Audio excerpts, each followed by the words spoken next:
मध्ये अशोक खरात नॉमिनी असल्याचं कळतं।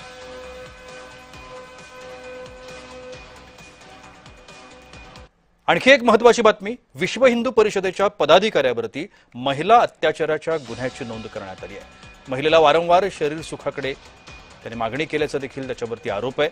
महिला जाब विचारण्यासाठी गेली असता अत्याचाराचा प्रयत्न त्या महिलेवरती करण्यात आला। रुपेश राऊत असं विश्व हिंदू परिषदेच्या या कार्यकर्त्याचं नाव आहे। रुपेश राऊत विश्व हिंदू परिषदेचा अमरावती जिल्ह्याचा महामंत्री आहे। गुन्हा दाखल करून अद्याप राऊतला अटक करण्यात आलेली नाहीये। विश्व हिंदू परिषदेचा पदाधिकारी असल्यानं कारवाई होत नाहीये का असा प्रश्न विचारण्यात येतो।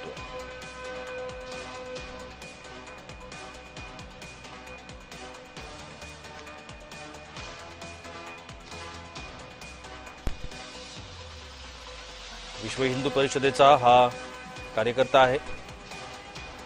महिलेवरती अत्याचार केल्याचा आरोप त्याच्यावरती आहे। विश्व हिंदू परिषदेचा हा पदाधिकारी